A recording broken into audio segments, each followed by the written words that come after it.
Hello বন্ধুরা, good evening. এখন ঠিক বাজে বিকেল ওই 4:30 থেকে 5টা। তো আমরা ওয়াটার পার্কে তো সব কিছু স্নান করে তো ফ্রেশ হয়ে আবার ভেতরে আমরা স্নান টান করে ফ্রেশ হয়ে চলে এসেছি বাইরে। তো বাইরে এসে সবাই বসেছিলাম, আর বন্ধুরা যখন বাইরে বেরিয়েছি লোকে গিজগিজ গিজগিজ করছে। তোমাদেরকে তো বলেইলাম, মানে আগের ব্লগে বলেছি, যেহেতু আজকে সানডে তো আজকে প্রচুর লোক হয়েছিল ওয়াটার পার্ক নিকো পার্ক দুটো মিলেই। তো যাই হোক, তারপরে আমরা বাইরে বেরিয়ে অনেকক্ষণ বসলাম ওখানে, বেশি মানে বাইরে বসে একটু সাজুগুজু করেছি। ভেতরেও এত গ্যাদারিং হয়ে গেছিলো না, সেই জন্য। তো যাই হোক, তারপরে ওখান থেকে সবাই সেজে গুজে তারপরে নিকো পার্কে আসলাম আর কি। ওয়াটার পার্ক থেকে বেরিয়ে ওয়াটার পার্কেও আবার কিছুটা ফটোশ্যুট করেছি। তারপরে বেরিয়ে এসে নিকো পার্কে দাঁড়িয়ে দাঁড়িয়ে আমরা জানো তো সবাই মিলে, বাচ্চাগুলো আমরা সবাই একটু ফটো তুললাম। তারপরে যেহেতু সব দোলনাগুলো ওরা চড়বে, তো তার আগে আমরা সব ফটোশ্যুট করে নিলাম। তো তারপরে সবাই বললো যে প্রচুর জোরে খিদে পেয়েছে, তো কি করব, এবার হচ্ছে চলো আমরা খাবো। এখন আমরা একটু না হালকা খাবো, যেহেতু রাতে আমাদের বার্থডে পার্টির খাওয়া দাওয়া আছে, তো সেই জন্য আমরা তো সেই জন্যই উপলক্ষে এসেছি আজকে আর কি। তো যাই হোক, তারপরে সবাই এই যে তোমার একসাথে ফটো তুলে তারপরে আমরা যে ভেতরে যে ফুড কোর্টটা রয়েছে তো সেখানেই আসলাম। এসে দেখছি আজকে মানে এখন বাজে ওই 4:30 কি 5টা, তোমাদেরকে তো বললাম। এসে দেখি তাও প্রচুর ভিড়, সবাই মানে কিছু না কিছু খাবে লাইন দিয়ে বসে আছে। তো সিট ফিট কিছু ছিল না, আমরা প্রথমে এক রাউন্ড দেখলেই তো ঘুরে এসেছি। আমি না সবার ভিডিও তুলিনি, যেহেতু সবাই খাওয়া দাওয়া করছিল। তো যাই হোক, তারপরে এসে আমরা এই সিটটা ফাঁকা পেয়েছি, তো এখানে চেয়ার নিয়ে আমরা বসেছি, যেহেতু আমরা 9 জন। ঠিক আছে। তো প্রথমে ভেবেছিল যে সবাই হচ্ছে ফ্রাইড রাইস চিলি চিকেন নেবে। তারপরে বান্ধবী বললো যে রাতে তো বিরিয়ানি খাওয়া দাওয়া হবে বা যাই হোক ভারী রিচ খাবার হবে, এখন খেলে আর খেতে পারবে না। তো ওই জন্য নেওয়া হয়েছিল চিকেন এগ চাউমিন। তো যেহেতু আমরা ছিলাম সবাই 4 জন, আর একজনের ওই ভাই যার বার্থডে তার মামার ছেলে ভাইটা ছিল, তো ওই জন্য আমাদের প্রথমে সবাই মানে 4 প্লেট চাউমিন নিয়েছি, সবাই আমরা ভাগাভাগি করে খেয়েছি, মানে হালকা খেয়েছি যেহেতু রাতে খাবো ওই জন্য। তো যাই হোক, খাওয়া দাওয়া করে তারপরে খাওয়া দাওয়ার থেকে বেরিয়ে মানে ফুড কোর্ট থেকে বেরিয়ে ওই সামনে ওই রক স্টার নাকি দোলনাটা বলে আমি জানি না, ওটাতে সবাই উঠবে। ঠিক আছে, আমরা তো সবাই বারণ করলাম, মানে মাগুলো উঠবে বাচ্চাগুলো, সবাইকে বলা হলো না।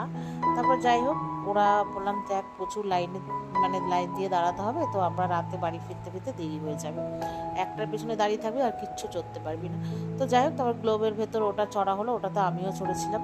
তারপরে চড়ে তারপরে অনেক কিছুতে সাইক্লোন ফাইক্লোনতে চড়বে ওদেরকে, যাই হোক অনেক বুঝিয়ে সুঝিয়ে, প্রচুর ভিড় লাইনের জন্য দাঁড়িয়ে আছে, বললো না। তারপরে এই যে ওয়াটার সাইক্লোনটা চললো, এই যে দেখো ওরা এক পাক দিয়ে আরেক পাক দিয়ে এবার নেমে যাচ্ছে, 2 পাক করে ঘোরাচ্ছে। প্রথমে বাচ্চাগুলো উঠেছে, একসাথে সবার হয়নি, আর আমি দূরে গিয়ে বসেছিলাম। যখন ওদের টাইম আসলো আমাকে ডাকলো, বললো ভিডিও করে দাও। তো আমি যে ওরা যখন নামলো ভিডিও করলাম। এবার ওই যে মারা সব যাবে, এই যে মাদেরটা এক রাউন্ড হচ্ছে আর কি, তো তারপরে আবার আরেক রাউন্ড হলে তারপরে আর কি শেষ। তা আমাকে তো সবাই মিলে খুব ডাকাডাকি করছিলো, যখন লাইনটা একদম সামনে চলে এসেছিলো যে চড়বে বলে, মানে চলো আসো। আমি বলছি না, আমি অত উঁচু থেকে নিচে নামতে পারি না, মানে আমার খুব অসুবিধা হয়, ছোটোর থেকে আমি দোলনা টোলনা খুব একটা চড়ি না, আমার এইসবে ভীষণ মানে ভয় না কেমন যেন একটা লাগে। গ্লোবটার মধ্যে সেই ছোটোবেলায় যখন একবার নিকো পার্কে এসেছিলাম তখন ওটাই চড়েছিলাম, আর এবার চড়তে গিয়ে আমার একটু ঘাড়ে ব্যথা লেগেছে, আমি ওই ঝাঁকুনিটা সহ্য করতে পারি না। তো যাই হোক, এখানে ওদের হয়ে গেল, এবার আমরা আর কি বাড়ির দিকে আর কি যাব। তারপরে আমি বলেছি দেখো তোমাদের সব দোলনা চড়েছে, এবার আমার ওই টয় ট্রেনে চড়াতে হবে, আর একটা ঘোড়ার আছে মানে ওটাতে চড়বো। তো ঠিক আছে, এই যে দেখো ঘোড়াতে লাইন দিয়ে এসে চড়েছি। তো মেয়ের হাতে ফোন ছিল, ওদেরটাই ভিডিও করেছে, আমি আর ভিডিও করিনি। তারপরে লাস্টে এই যে নেমে এবার টয় ট্রেনে চড়বো, এবার আমরাও টয় ট্রেনে উঠবো, এটাই লাস্ট আর কি। 7টা 8টা 20 নাকি কটা পর্যন্ত টয় ট্রেন লাস্ট। তো পুরো এরিয়াটা আর কি ঘোরায়, তোমরা তো জানোই নিকো পার্কে যারা এসছো, তো পুরো। এবার আমি বলছি তাড়াতাড়ি চলো, টয় ট্রেনটা নাহলে আর চড়তে পারবো না। তো যাই হোক, এই যে দেখো টয় ট্রেনের ভেতর থেকে মেয়ে ভিডিও করেছে, ওই যে এখানে যে ঝুড়ির মতো যে ইলেকট্রিকের যে দোলনাটা, বেশ এখন না রাত্রেবেলা বেশ ভালো লাগছে। কেন বলো তো, যেহেতু লাইট লাগিয়েছে চারিদিকে, আর এটার মধ্যে তো লাইটের সিস্টেম, কি ভালো লাগছে না দূর থেকে দেখো। আমরা যখন সামনের থেকে দেখছিলাম তখনও বেশ সুন্দর লাগছিল। তো এই ভিডিওগুলো সব মেয়ের ফোন থেকে মেয়ে নিকো পার্কের পুরো এরিয়াটা জুড়ে করেছে। এখন যেহেতু রাত্রিবেলা পুরো লাইট ফাইট ধরিয়ে দিয়েছে, মানে সন্ধ্যের থেকে বেশ ভালোই লাগছে। আর দেখেছো আস্তে আস্তে সব ফাঁকা হয়ে গেছে, এখন বাজে ওই 9টা খানিক। ওরা তো কিছুতেই বেরোবে না, মানে ওদের আর শেষ হচ্ছে না আনন্দ, তবে জোর জবস্তি বের করানো হয়েছে, যা তো আমরা রাতে আর খেয়ে ফিরতে পারবো না, ওদেরকে বলে ঢলে। তাই যাই হোক বেরিয়েছি। তো এই যে গাড়ির ভেতরে উঠে এবার গাড়ি ছেড়ে দিয়েছে। তো যাই হোক, এবার এই যে ফোন নিয়ে ঢং করছে, যেহেতু সারাদিন ওরা আর ভিডিও করতে পারেনি, এবার নিজেদের মতো গান করছে। আমি বলছি একটু শান্তি রাখ, তাই বলছি, সবাই বলছে আর কি। তো তো যাই হোক, তারপরে আমরা চলে এসেছিলাম চীনা পার্কের আর্সেনালে।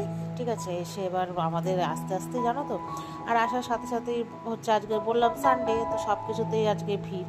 তো আসার পর আমাদের কিছুক্ষণ দাঁড়াতে হয়েছে, যেহেতু আমাদের 10 জনের সিট ড্রাইভারকে নিয়ে, তো একটু দাঁড়াতে হয়েছে। আমি বললাম আমাদের ভাগ ভাগ করে দিয়ে দিন, অসুবিধা নেই, আর একটু যেহেতু রাত হয়ে যাচ্ছে। তো যাই হোক, অনেক কিছুক্ষণ দাঁড়ানোর পর আমাদের সিট দিল। তারপরে যাই হোক, আমরা অর্ডার করেছিলাম হচ্ছে তোমার এই চিকেন ড্রামস্টিক স্টার্টারে, আর হচ্ছে চিকেন বিরিয়ানি 2 প্লেট, আর সব বাদবাকি মাটন বিরিয়ানি তোমার হচ্ছে 8টা মাটন বিরিয়ানি আর 2টো চিকেন বিরিয়ানি, আর এই ড্রামস্টিকটা স্টার্টারে বললাম স্যালাড। ঠিক আছে, আর হচ্ছে চিকেন হচ্ছে কি বলে ওটার নাম কি ভুলে গেলাম, চিকেন চাপ, এইসবই আর কি।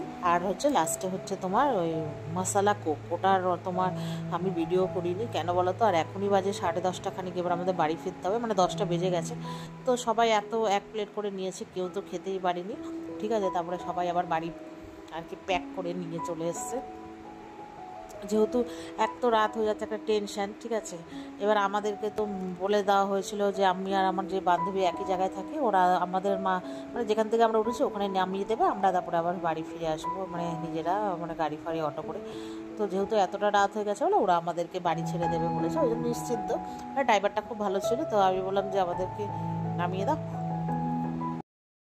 বাড়ির সামনে নামিয়ে দিলে তো খুব ভালো হয়। তো উনি বললো ঠিক আছে। তো উনি বললো তো ওই রুটটা দিয়ে আমাদের কল্যাণী এক্সপ্রেস হয়ে চলে যাবে, তো সুবিধা, ওদেরও ওই দিকটা দিয়ে আরও সামনে হয়ে যাবে। তো বললো ঠিক আছে। তো আমি বললাম তাড়াতাড়ি করে সবাই খাওয়া দাওয়া শুরু কর, নাহলে দেরি হয়ে যাবে। তো খাওয়া দাওয়া করে আমরা তারপরে বাড়ি চলে এসেছি। তো চলো বন্ধুরা, টাটাই।